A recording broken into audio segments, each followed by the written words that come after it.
Ok, regresamos por aquí, esperemos que no vuelva a fallar ahí la computadora. Ok, para pasar este diapositiva, entonces les decía, lo primero que vamos a tener en cuenta cuando estudiamos la época del Nuevo Testamento es que en el año cero Jesús no nació. De acuerdo a la historia, Jesús debió haber nacido unos años antes de lo que nosotros llamamos después de Cristo. Y como les decía ahorita, yo sé que suena raro.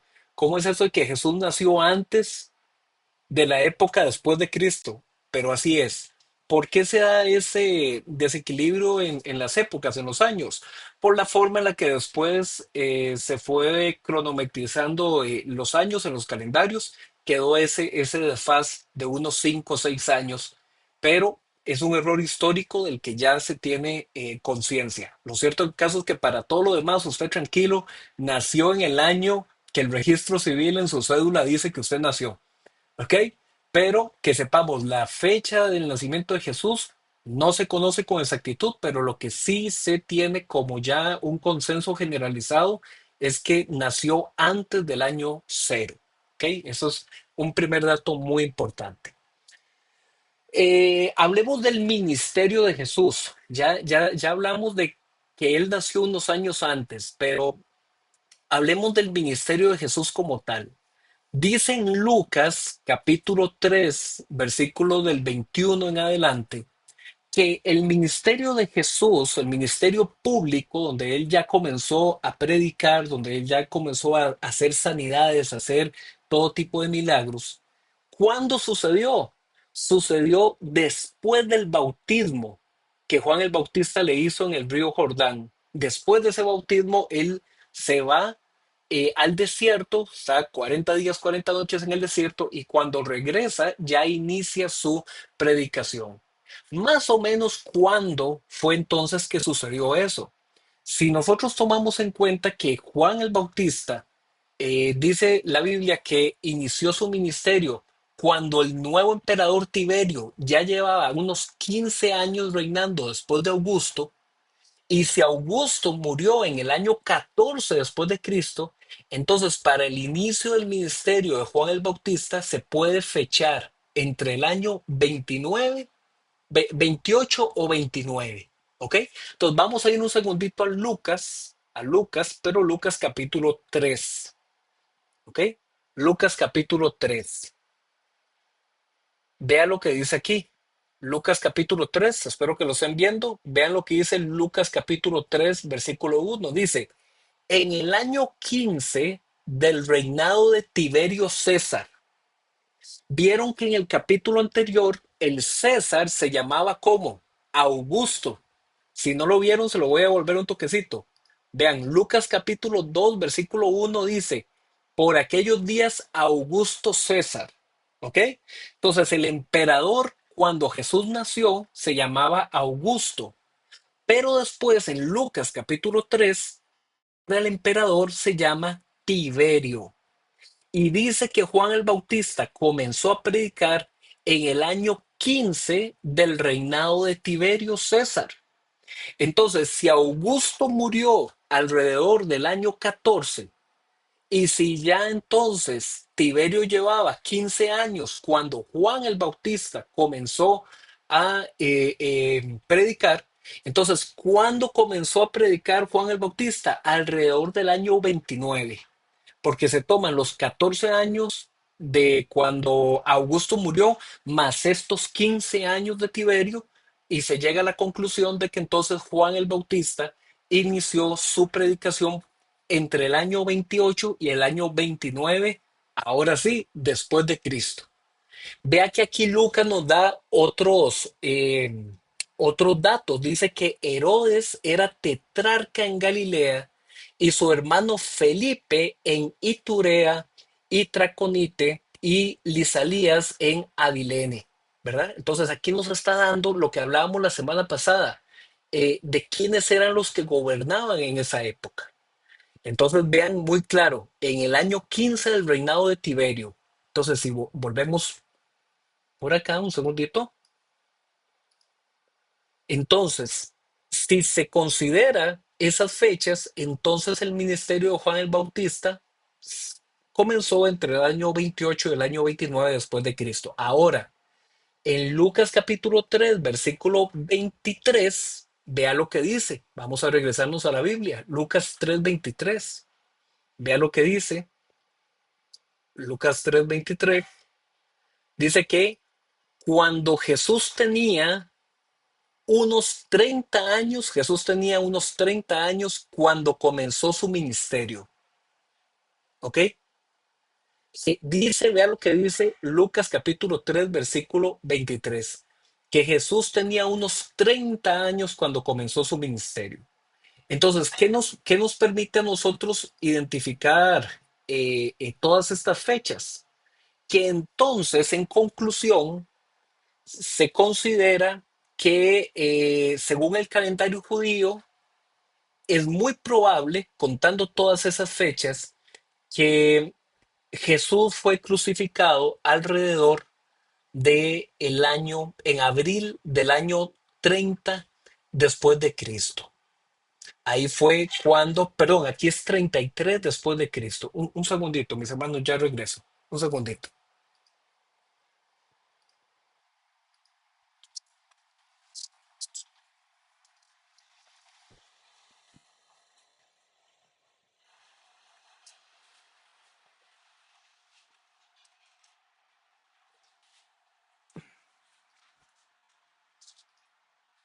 Ok, yo sé que estamos así con muchas fechas y todo, pero esta parte se ocupa para ir entendiendo la cronología de todo lo del Nuevo Testamento. Dice en Juan capítulo 2 versículo 13, en Juan capítulo 6 versículo 4, en Juan capítulo 7 versículo 2, Juan capítulo 10 versículo 22 y Juan capítulo 12 versículo 1. Ahorita no vamos a leer todos esos versículos, pero ahí se indican que todas esas fueron diferentes celebraciones de las fiestas de la Pascua judía. La Pascua judía se celebraba una vez al año. Entonces, los estudiosos han tomado todos esos versículos y han determinado que eh, Jesús estuvo presente en unas de 3 a 4 Pascuas diferentes. Eso significa que el ministerio de Jesús tuvo una duración de unos 3 años, algunos dicen que unos 3 años y medio. Entonces ahí es donde se llega, que como les decía aquí nada más puse 30 después de Cristo, pero es el 33 después de Cristo, que es lo que se considera que ahí pudo haber sido la fecha en la que Jesús tuvo su crucifixión. ¿Ok? Entonces, cuando Jesús tuvo su ministerio público, alrededor de 3 años, 3 años y medio, lo comenzó igual que Juan el Bautista alrededor del año 29 después de Cristo y fue crucificado alrededor del año 33 después de Cristo. Entonces, por estos datos de quién era el César, quién era el que gobernaba, es que se ha ido sacando la relación de todas estas fechas. Bueno, y hablemos de la época de la iglesia apostólica, es decir, la época de la iglesia en el libro de los Hechos. Entonces, si nosotros tomamos el libro de los Hechos como una fuente, y además de otras fuentes históricas, pero extra bíblicas, entonces nos vamos a dar cuenta que si comenzamos desde la época en la que Jesús tuvo su ministerio, alrededor del año 30 después de Cristo, hasta donde fue redactado el último libro del Nuevo Testamento, alrededor del año 95, vemos que hay unos 65 años de historia. Si ustedes ven aquí en esta línea de tiempo, se ha colocado el año 70 como una fecha clave. ¿Por qué esa es una fecha clave?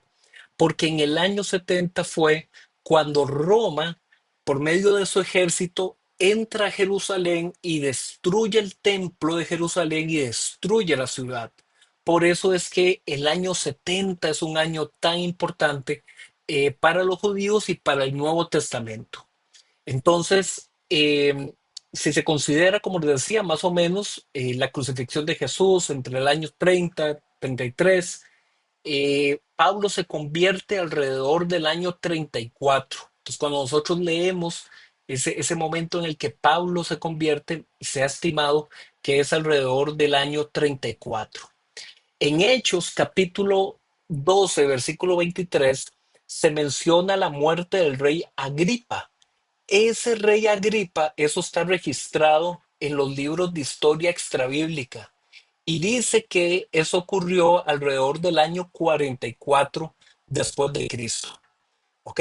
Entonces, recordemos que Agripa había gobernado sobre toda la zona de Palestina desde el año 41, es decir, Agripa fue rey durante unos 3 años.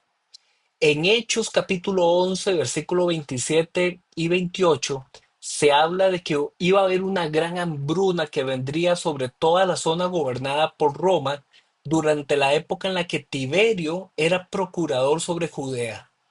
Y según fuentes antiguas, esa hambruna efectivamente ocurrió alrededor del año 46 o 47 después de Cristo, cuando justamente Pablo realiza su primer viaje misionero, que el primer viaje misionero de Pablo se dio entre esos años, entre el año 46 y el año 48, que de hecho hay uno de esos viajes misioneros donde Pablo recoge recursos para llevarlos a Jerusalén para atender a los pobres.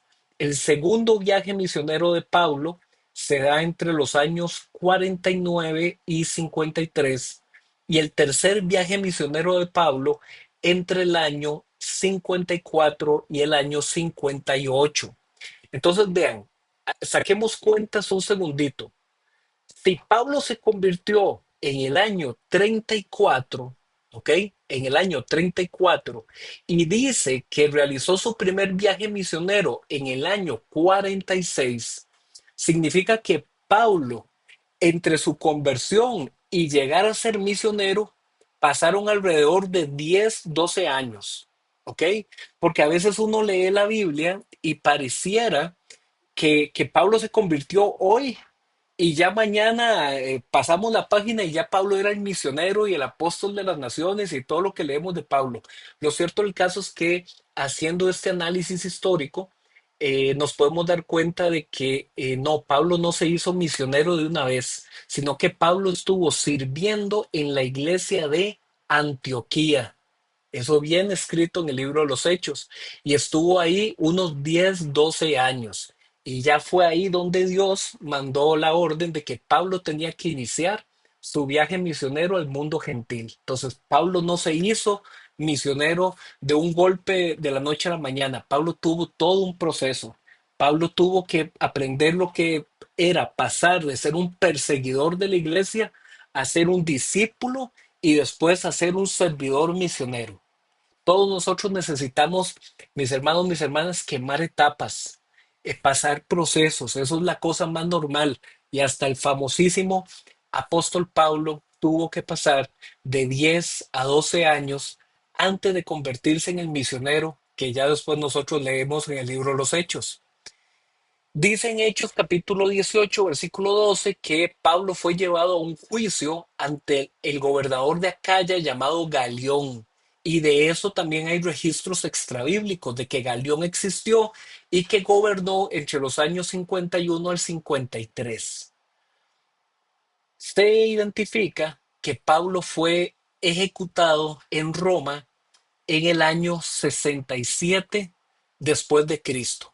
Entonces volvemos a hacer números. Si Pablo se convirtió en el 34, ¿ok? Si Pablo se convirtió en el 34 y Pablo lo matan, lo ejecutan en el 67, podemos ver que Pablo tuvo un ministerio de unos 30, 33 años. Vean que cuando Pablo entonces le escribe a Timoteo, Timoteo, yo ya estoy a punto, ¿verdad?, de presentarme ante el Señor, yo ya he cumplido, he peleado la buena batalla, me he mantenido firme, es porque Pablo estuvo, mis hermanos, en su ministerio como cristiano más de 30 años. Entonces, realmente la próxima vez que leamos esa palabra de Pablo a Timoteo, tengamos eso en cuenta. O sea, aquí está escribiendo este apóstol que estaba preso, que vivió naufragios, que vivió persecuciones, que vivió pedradas que le tiraban. Sí, todo eso en más de 30 años como cristiano hasta que fue ejecutado. Pero vean que Pablo fue ejecutado en el año 67 y la destrucción de la ciudad y el templo de Jerusalén fue en el año 70.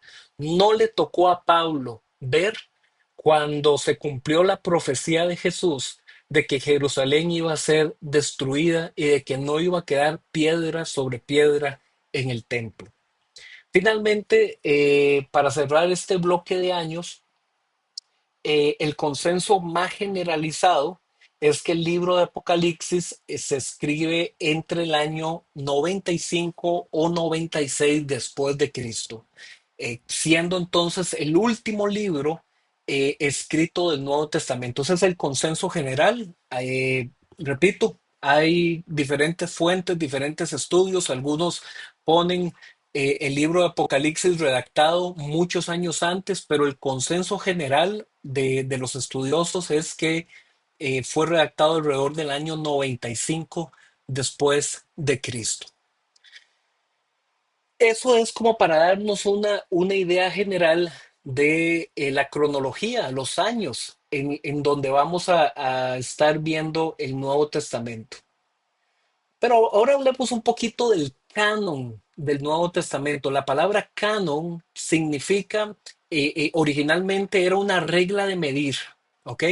Y con el tiempo entonces la palabra canon se convirtió en un sinónimo de decir algo autorizado, algo hecho a como es debido. Y la gente dice según el canon o según los cánones, ¿verdad? Canon entonces significa las cosas aceptadas. En la Biblia, cuando hablamos del canon bíblico, del canon del Nuevo Testamento, nos estamos refiriendo a la lista de libros oficiales que nosotros consideramos como cristianos que son libros verdaderamente inspirados por Dios y que son libros que son palabra de Dios para nuestra vida y que son esos libros los que tenemos que utilizar para ser instruidos y para ser edificados.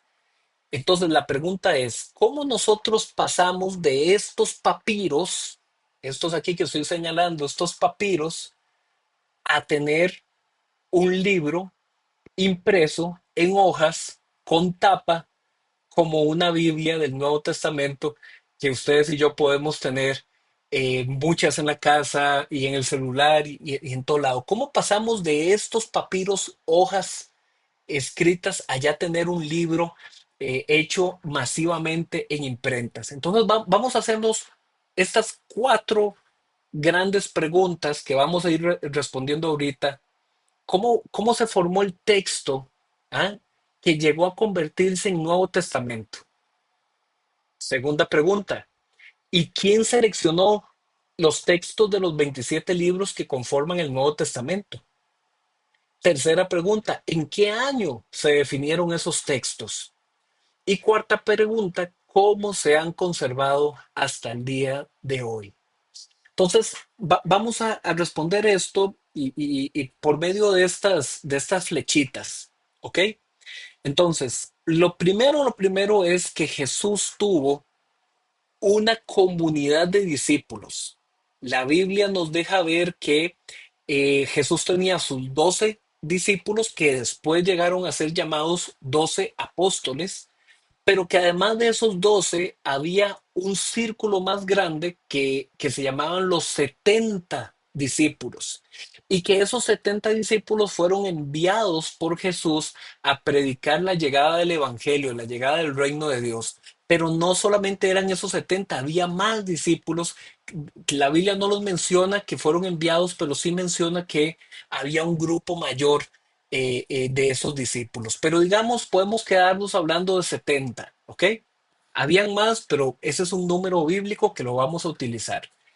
Esos 70 que recibieron la enseñanza de Jesús de primera mano, no fue que a ellos se los contaron, no fue que ellos lo leyeron, no, ellos lo recibieron siendo testigos directos, escuchando las palabras directamente de Jesús. Pero después de esos 70 que escucharon las palabras directas de Jesús, hubo una segunda y tercera y cuarta, etcétera, generación de otros discípulos. que esos discípulos ya no aprendieron las palabras directamente escuchándolas de Jesús, sino que las aprendieron como las enseñanzas apostólicas, es decir, de esos apóstoles que estuvieron con Jesús, después fueron y enseñaron a otros. Entonces la gente escuchó las palabras directas de Pablo, de Pedro, de Juan, ¿ok? De esos apóstoles que vemos en el Nuevo Testamento que transmitían las enseñanzas de Jesús, pero ahora eran las enseñanzas apostólicas. Esa transmisión original fue una transmisión oral. ¿Ok? Cuando Pablo, Pedro, Juan, estos apóstoles, ellos llegaban a un pueblo, llegaban a una ciudad, ellos no repartían un panfletico, ellos tenían la palabra que era predicada. ¿Dónde la predicaban? Eso lo vamos a ver en la cuarta sesión. Ellos lo predicaban en las sinagogas. Ellos iban a las sinagogas en algunas ocasiones, a algunos otros auditorios y lugares, pero mayoritariamente iban a las sinagogas y le comenzaban a anunciar a los judíos que Jesús era el Cristo y también le predicaban a gentiles, pero era una predicación oral.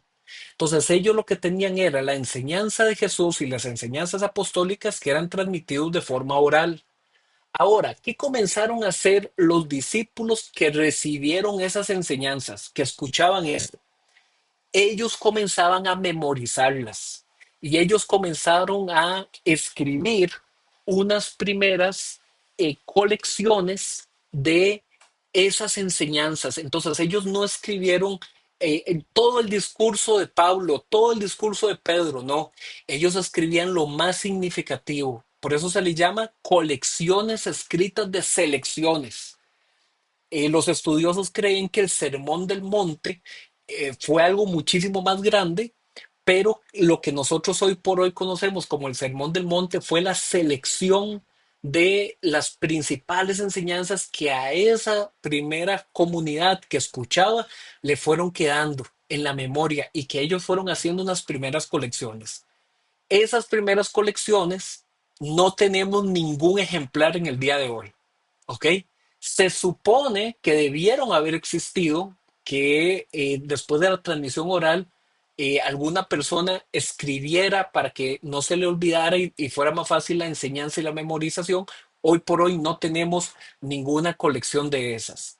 Pero con el tiempo, esas colecciones que estaban ahí sueltas fueron ya escritas de una forma más estructurada, más organizada.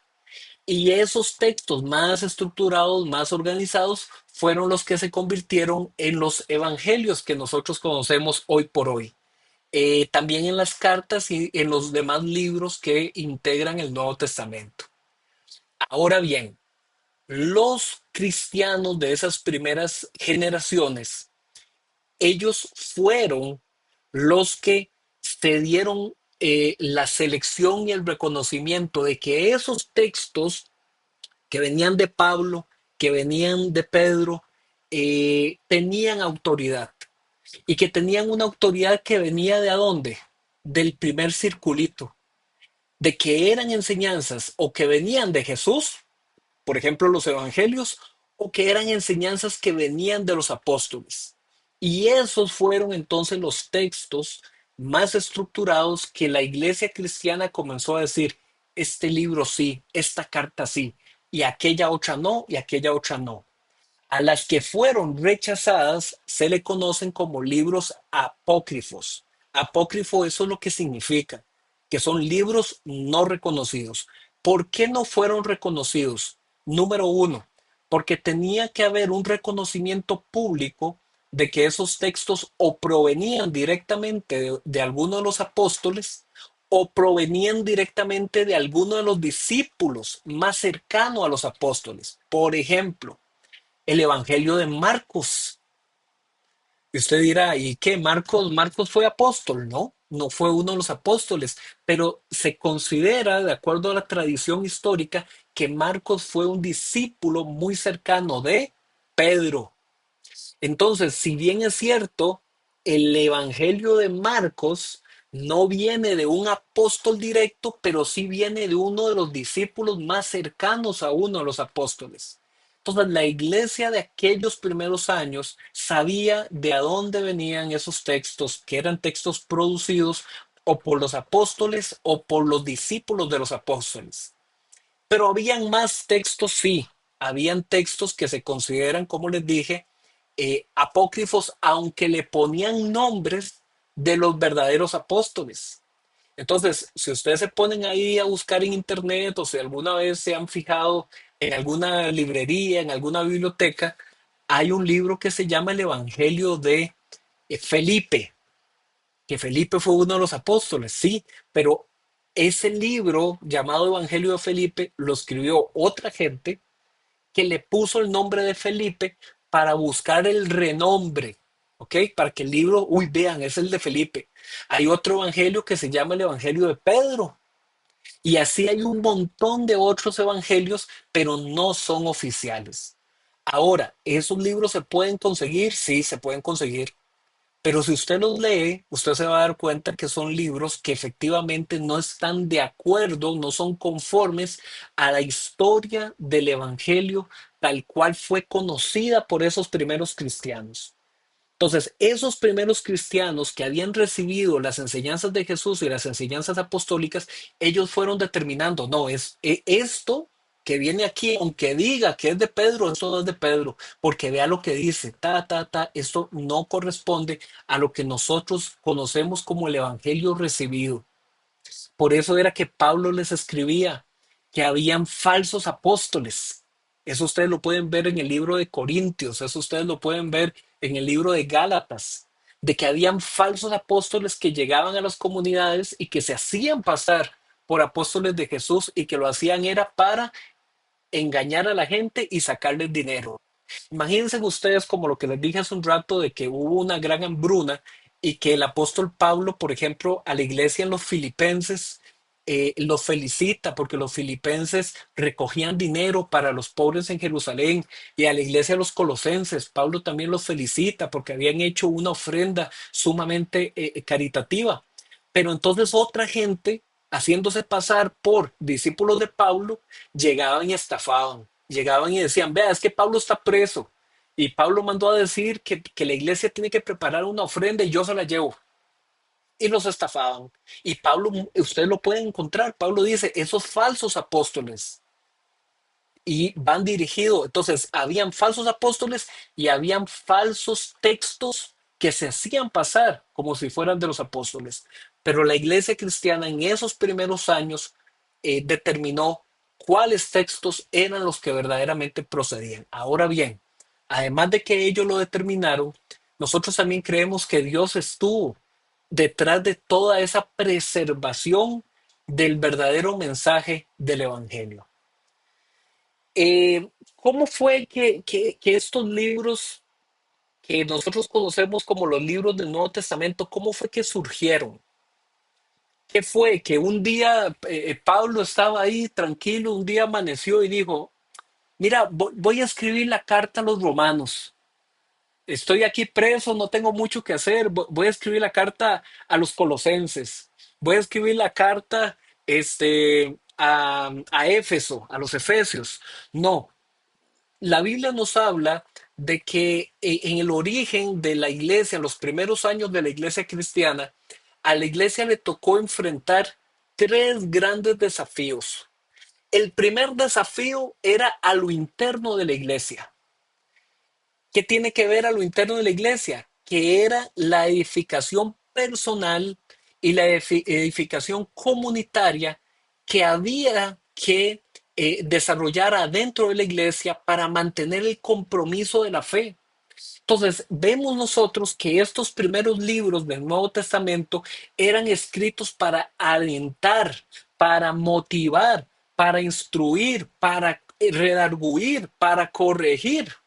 Por eso es que dice, toda la escritura es inspirada por Dios y es útil para enseñar, para edificar, para redarguir, a fin de presentarlos a todos como a la estatura del varón perfecto en Cristo Jesús. Así dice Timoteo. Entonces estos libros tenían un propósito, no era que Pablo, cada cosa que Pablo escribió en un papel es Biblia, no. Eran textos especiales que tenían un propósito, que era mantener el compromiso de la fe a lo interno de la iglesia. Pero bueno, había un segundo desafío, que era que en la iglesia había falsos hermanos. Había gente que se hacía pasar por cristianos y que se metían a las iglesias cristianas, pero en realidad no eran cristianos entregados a Jesús. Se metían por otros motivos. Por eso es que Pablo le escribe a la iglesia de los Corintios y les dice, oigan, oigan, ¿cómo es eso de que ustedes están celebrando la cena del Señor, el pan y el vino, la cena del Señor?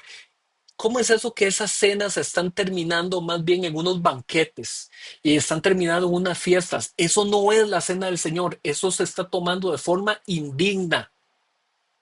¿Por qué Pablo manda esas instrucciones? Porque se habían filtrado adentro de la iglesia cristiana falsos hermanos. Y dice Pablo, esos falsos hermanos se aprovechan de la libertad que tenemos en Cristo para dar rienda suelta a su libertinaje.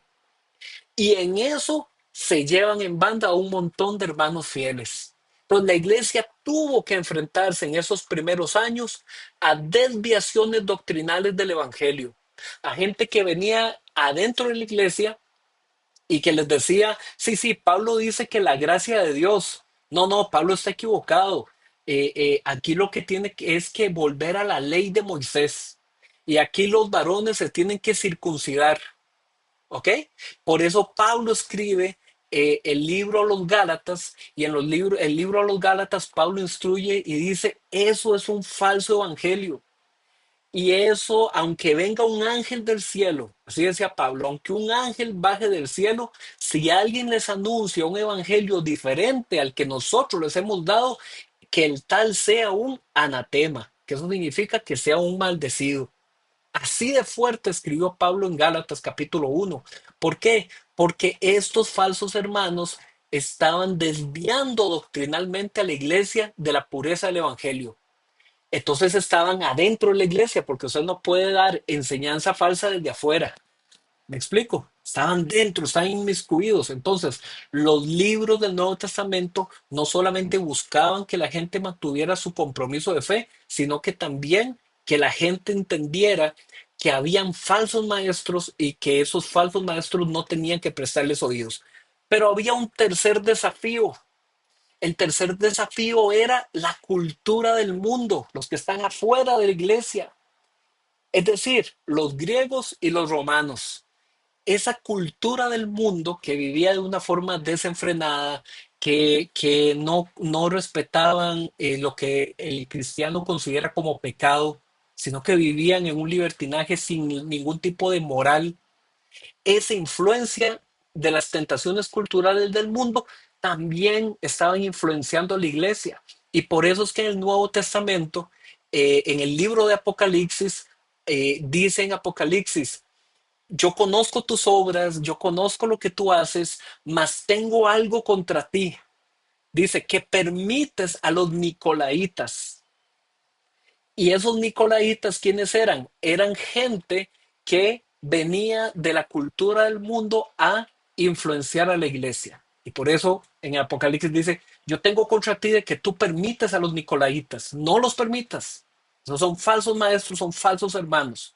Así de fuerte era lo que estaba pasando en el contexto de esos primeros años en la iglesia cristiana. Y por eso es que nosotros decimos que los libros del Nuevo Testamento fueron libros ocasionales. ¿Qué significa eso? De que fueron escritos con un propósito de una ocasión o de una circunstancia, algo que ameritaba que los apóstoles dirigieran instrucciones con autoridad para guiar a la iglesia o para guiar a un grupo de personas o para guiar a líderes locales.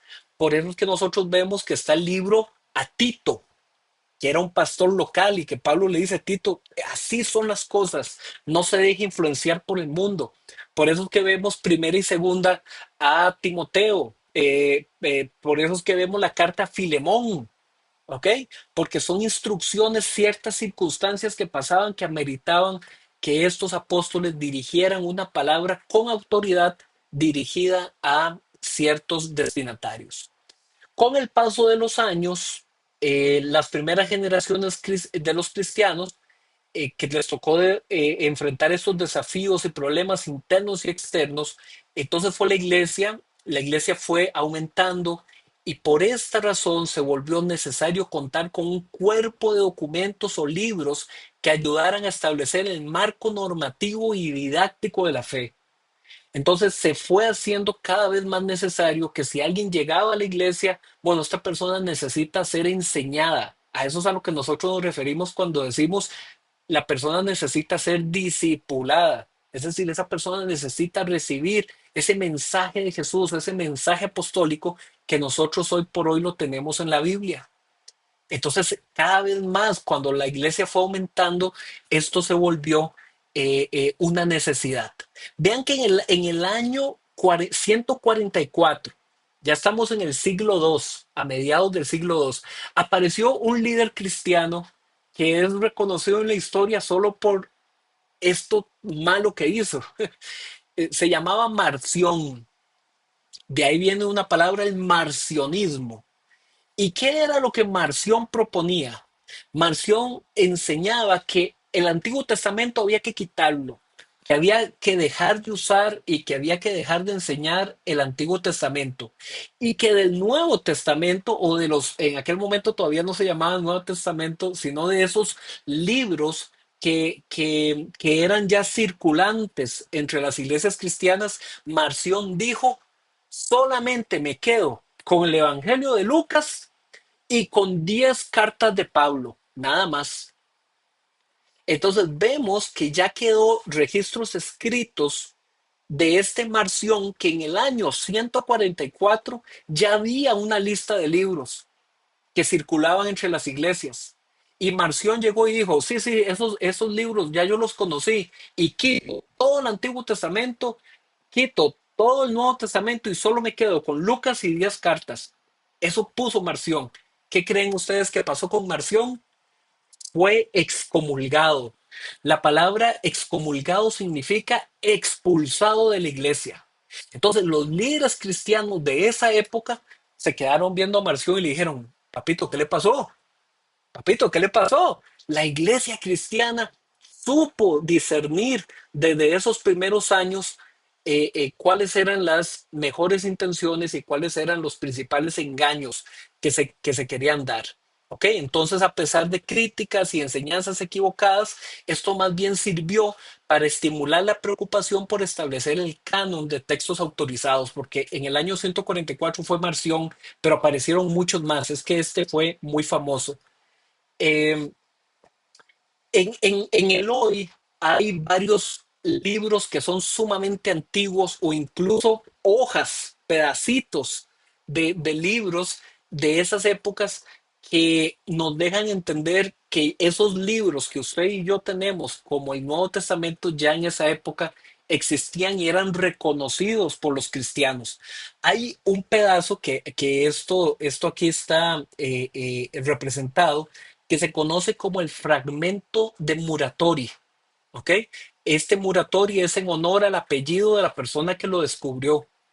Y se descubrió que aquí, en esta lista, en estos renglones de este documento Muratori, que fue escrito alrededor del año 180, vean, 180 después de Cristo, aquí se mencionan 22 de los 27 libros que actualmente nosotros tenemos en el Nuevo Testamento. Entonces, ¿por qué este libro perdón, esta hoja de Muratori, por qué es tan conocida y por qué es tan importante? Porque muestra cómo en el segundo siglo ya la iglesia cristiana tenía una lista de los libros que eran aceptados.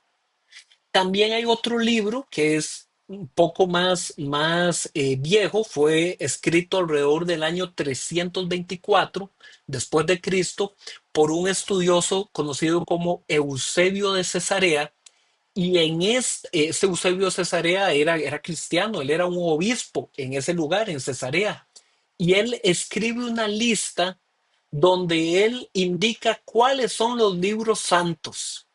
Y en esa lista de los libros santos vienen los que nosotros hoy por hoy conocemos como los libros del Nuevo Testamento. ¿Ok?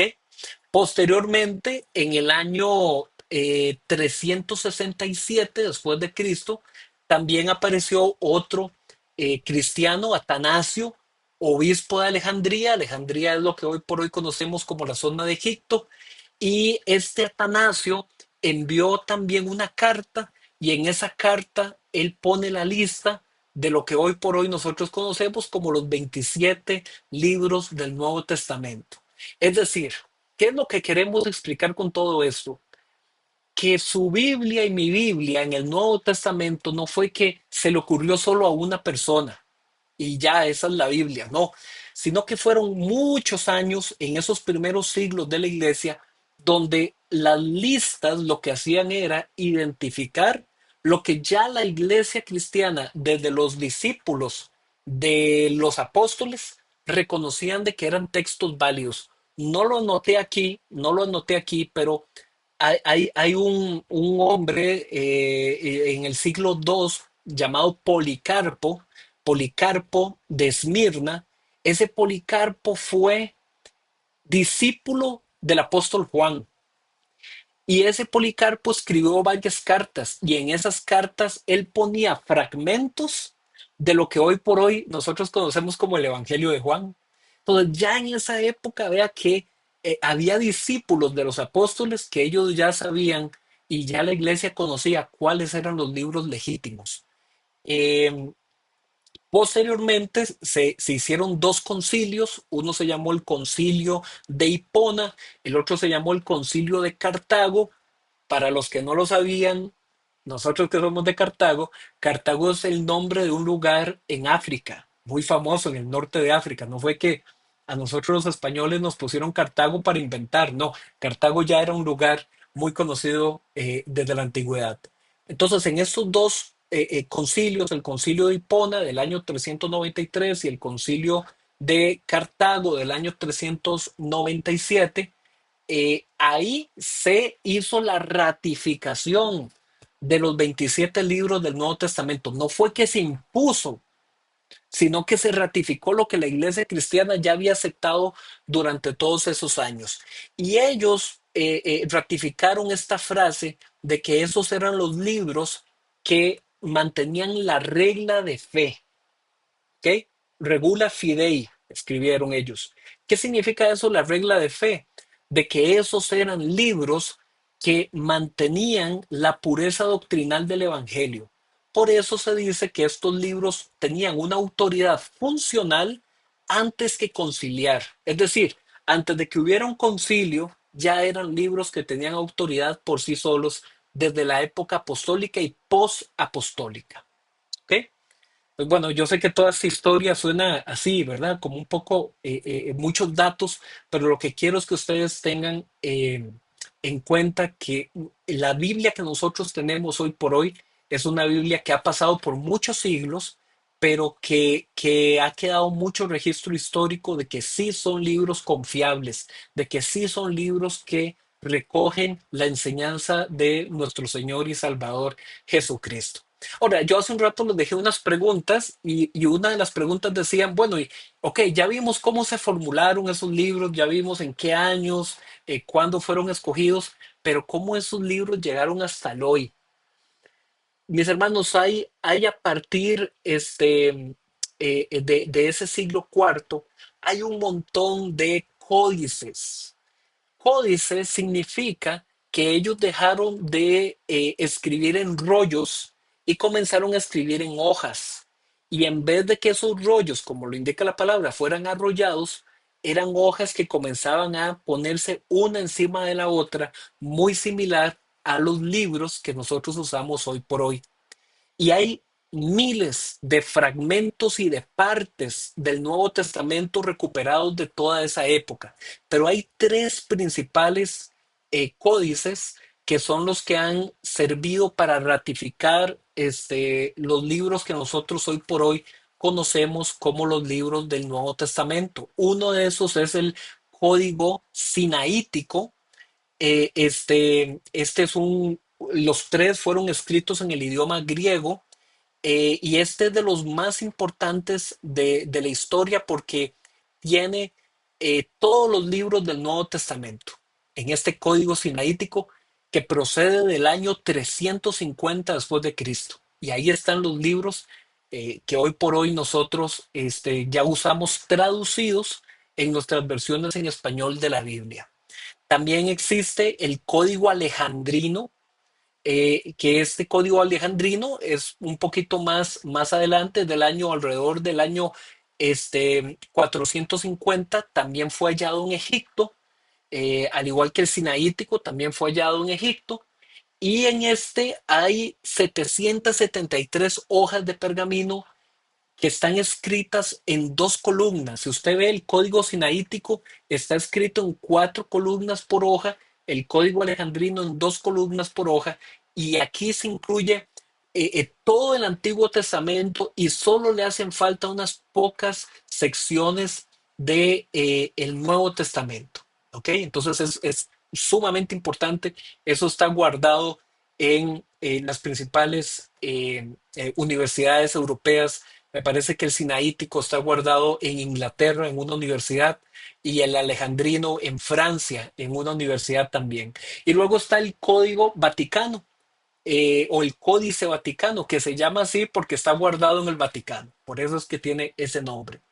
Y este es un códice que procede del año 350, alrededor de ahí, se fue hallado en Egipto, tiene 759 hojas de pergamino, pero escrito en tres columnas por hoja, y incluye la gran mayoría también del Antiguo Testamento y le faltan algunos libros del Nuevo Testamento. Y así hay muchísimos más, pero estos son como de los más representativos para decirles, mis hermanos, que la Biblia que nosotros hoy por hoy tenemos procede del estudio comparativo, porque entre todas estas versiones de códices se comparan y se revisan.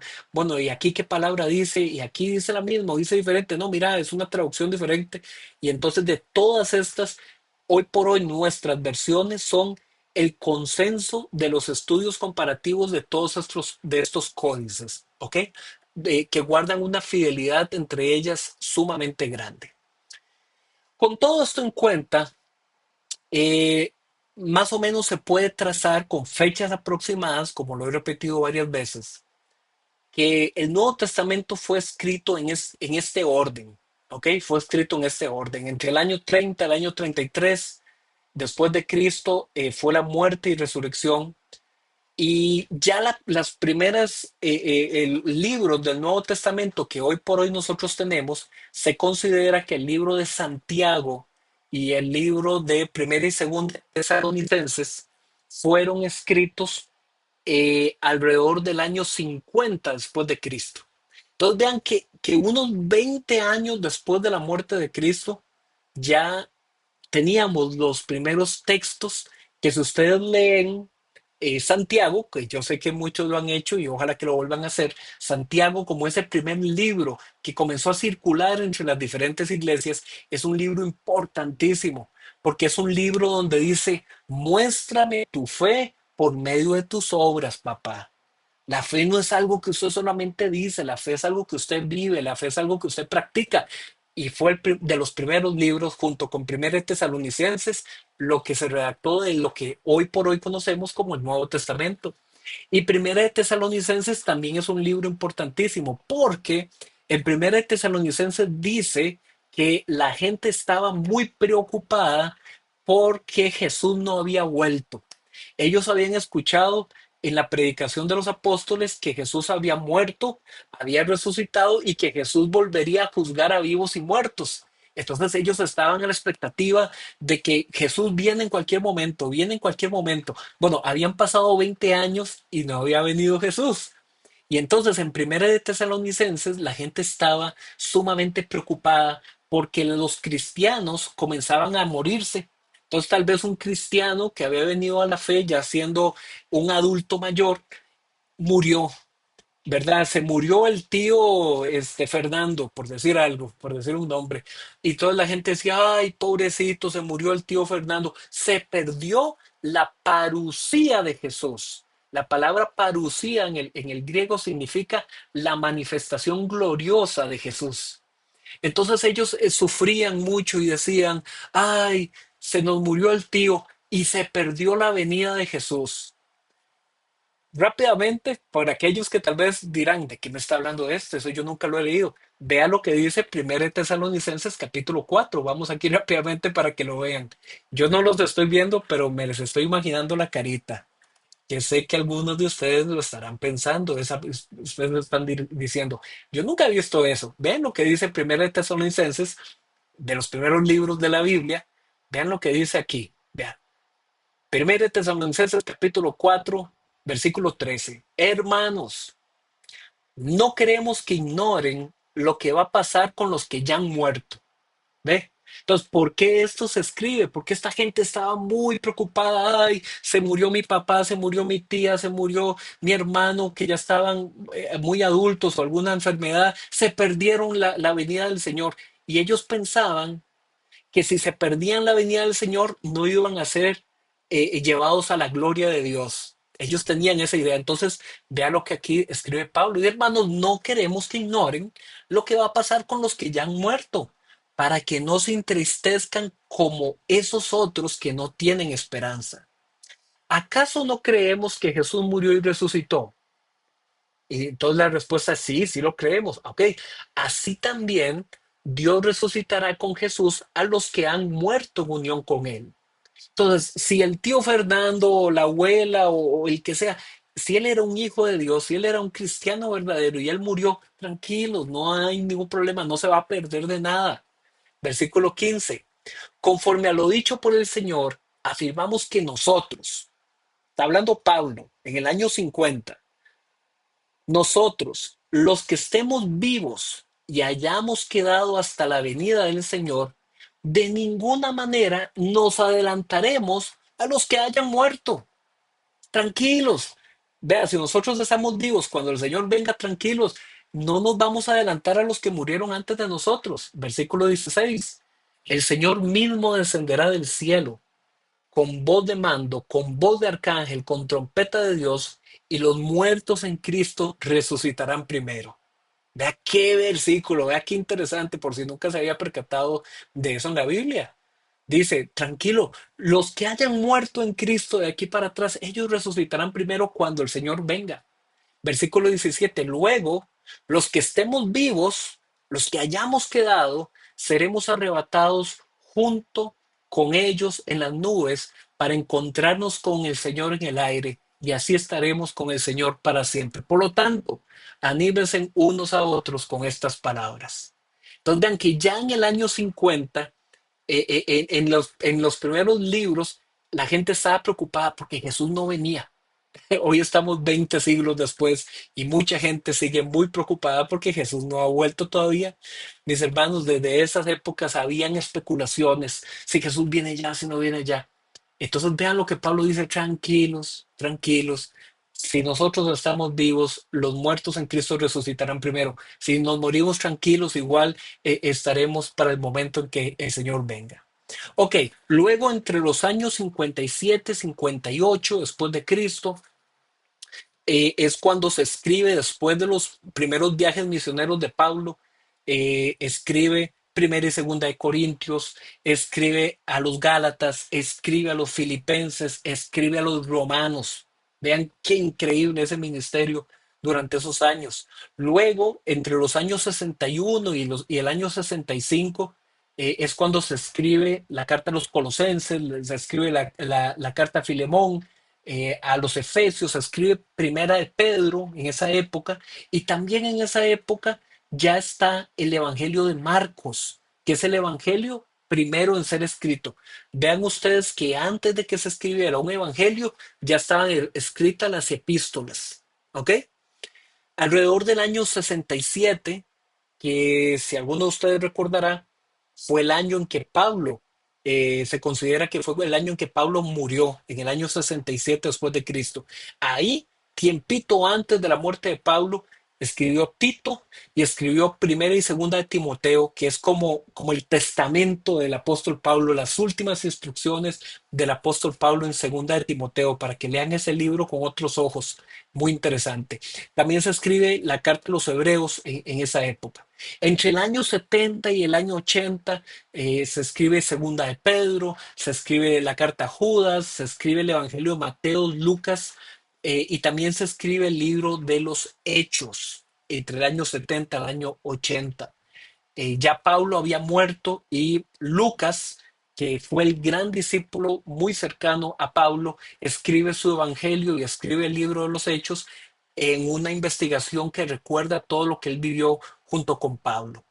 Y finalmente, entre el año 95 y el año 96, fue la redacción del Evangelio de Juan, primera, segunda y tercera de Juan y el libro de Apocalipsis. Entonces, todos esos años que son los que vieron el nacimiento de lo que hoy por hoy nosotros conocemos como el Nuevo Testamento.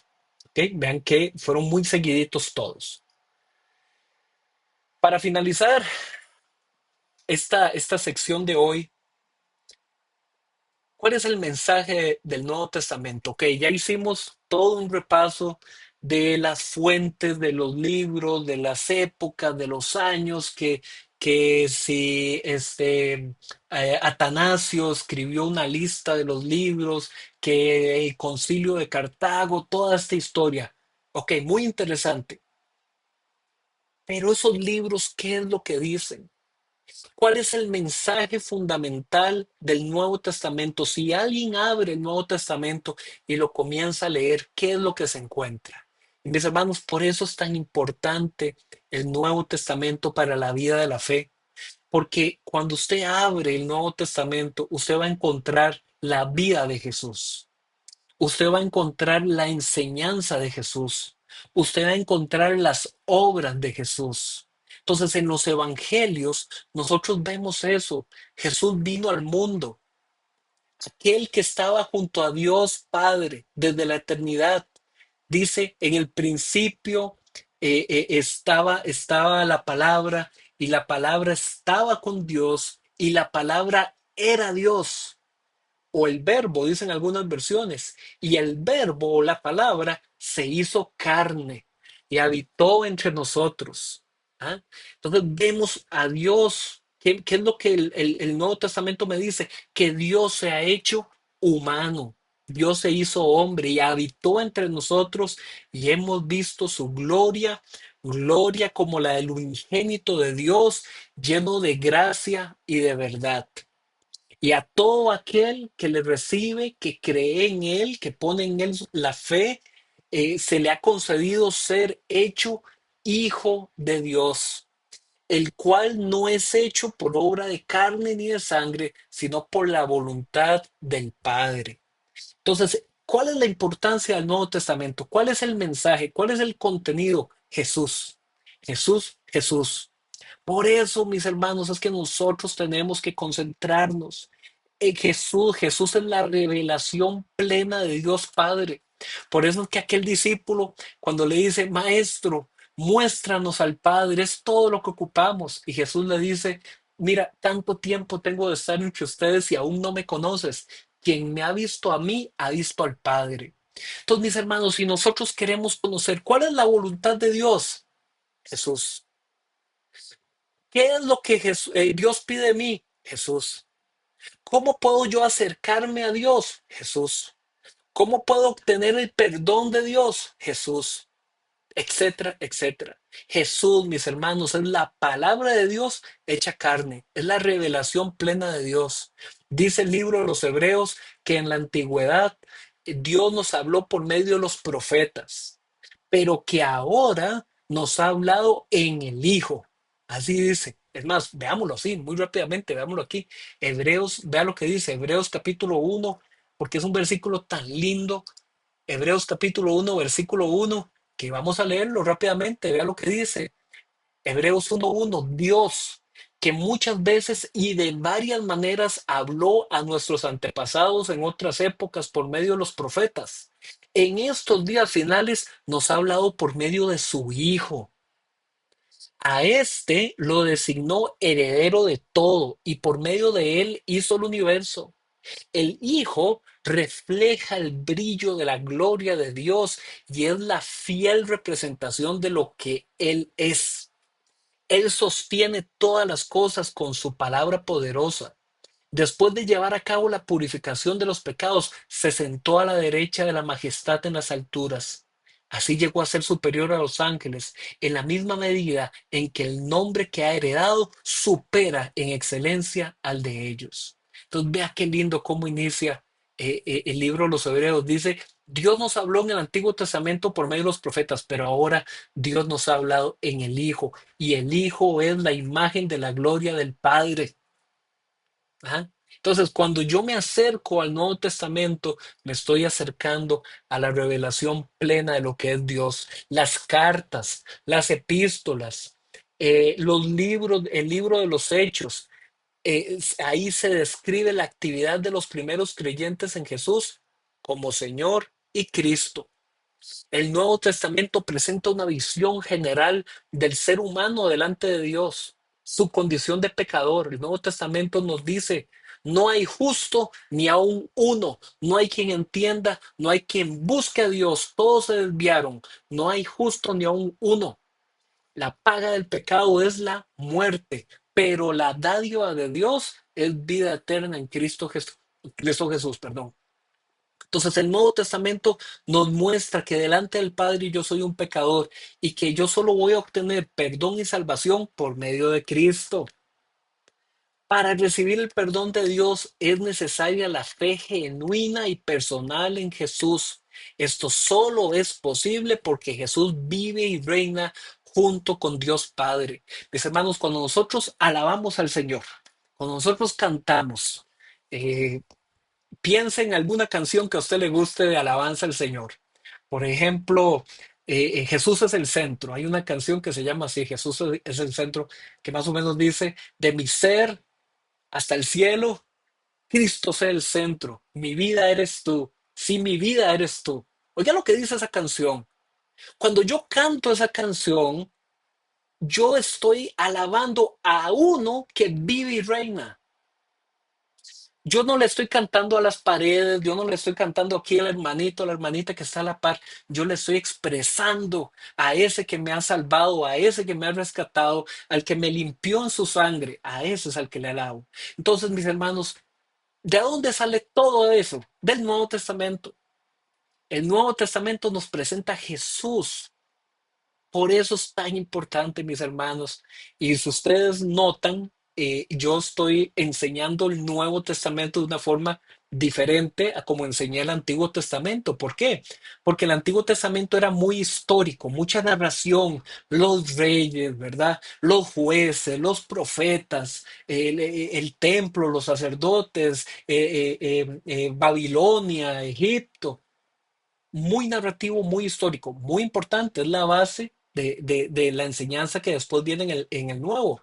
Pero el Nuevo Testamento está cargado de este mensaje de fe, ¿ok? Por eso lo estamos enseñando diferente. ¿Y cuál es ese mensaje de fe? El Evangelio.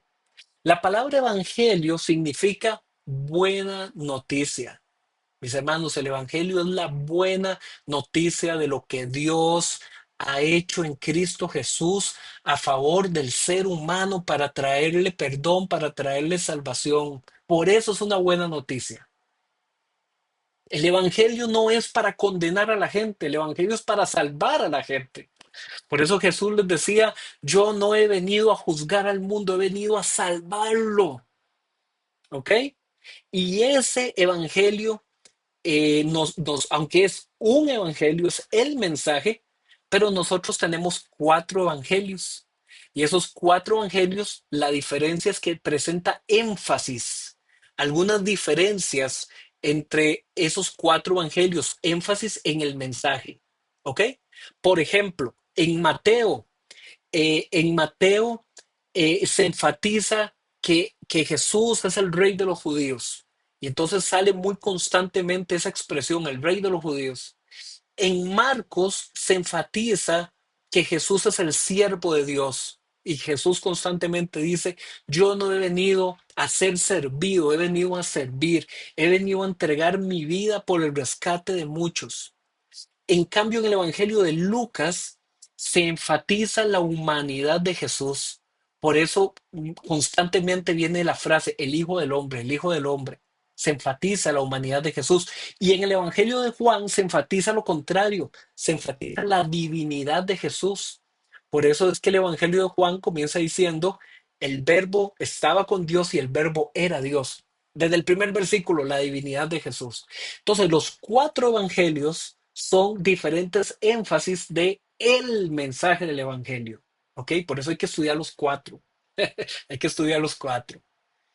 Eh, por el tipo de lenguaje y por el estilo de la redacción de Mateo y de Juan, parece que son evangelios dirigidos a lectores judeocristianos.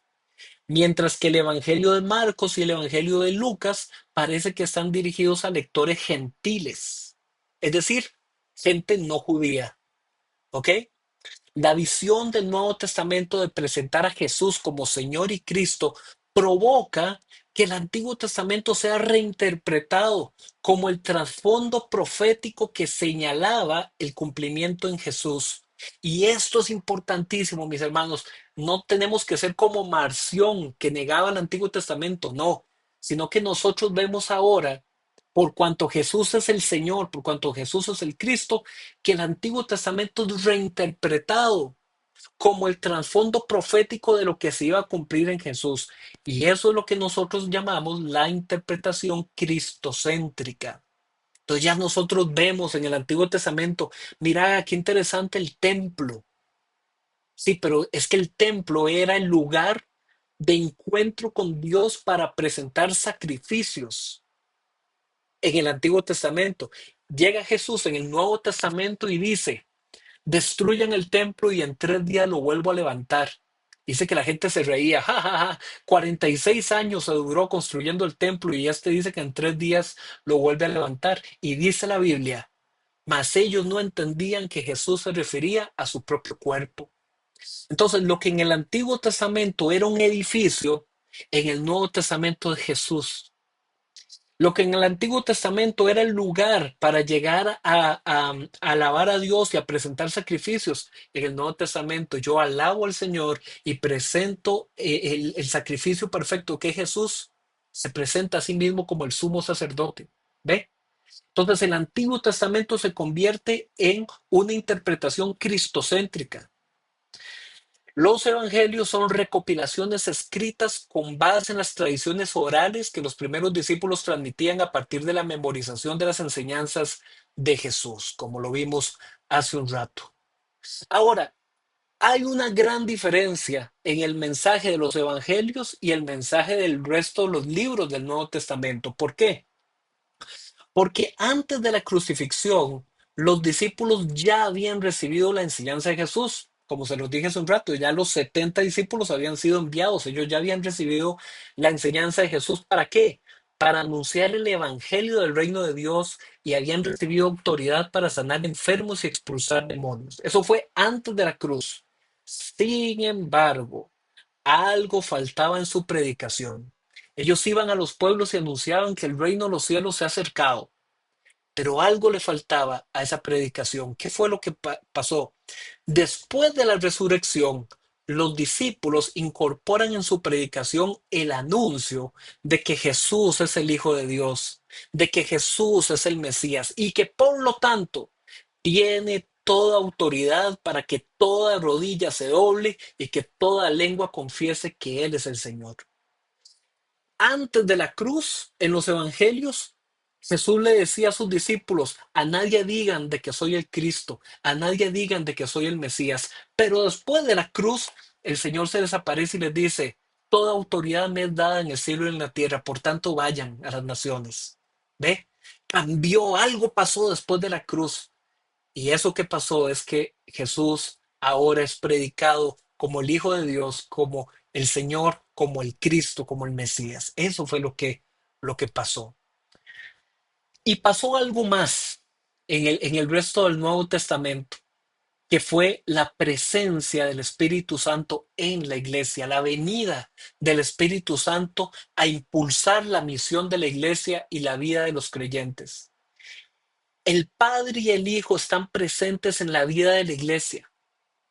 ¿Cómo? Por medio de la acción del Espíritu Santo. Eso fue algo nuevo, algo totalmente diferente que el Nuevo Testamento nos enseña.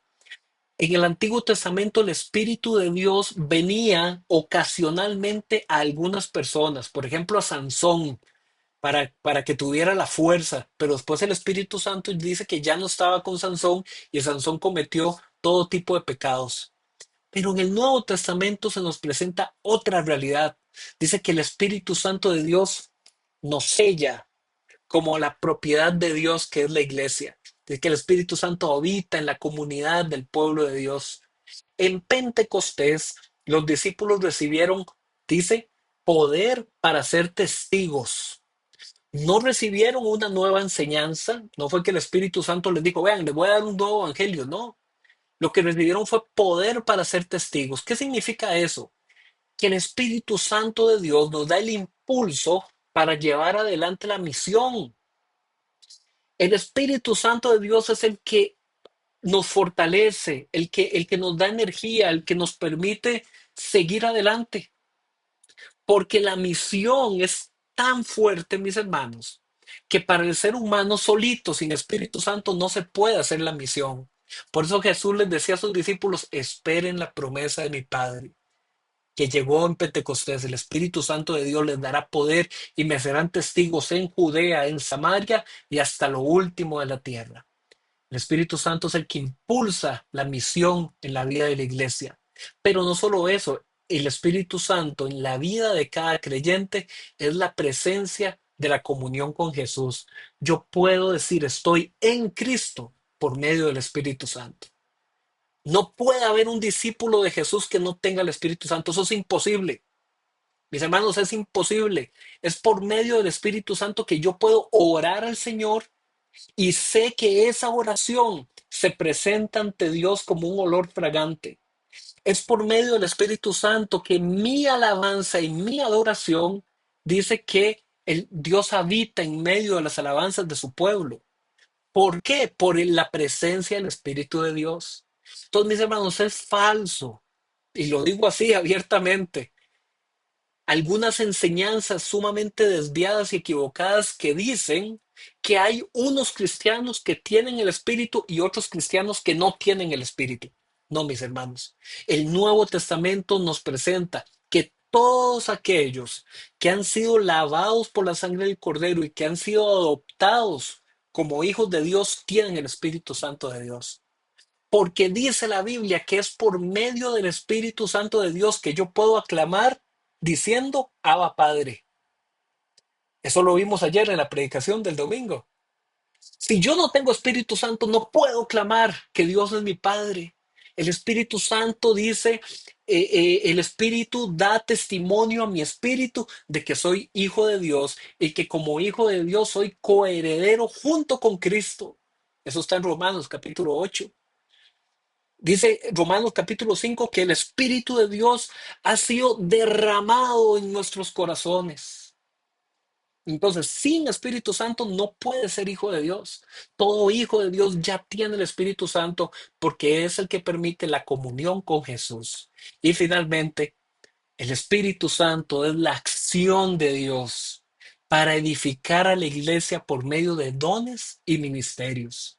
Entonces, la presencia del Espíritu Santo sigue en la iglesia. Sí, amén. ¿Por qué? Porque el Señor sigue edificando a su iglesia, trayendo dones, trayendo ministerios, trayendo deseos de servir. Señor, yo quiero seguirte, yo quiero servirte, yo quiero colaborar en tu misión, en lo que me llames, en lo que me pongas. ¿Por qué es que podemos decir eso? Porque el Espíritu de Dios está vivo en la iglesia, mis hermanos. Amén. Entonces, eh, veamos que esta enseñanza, ya con esto finalizamos por hoy,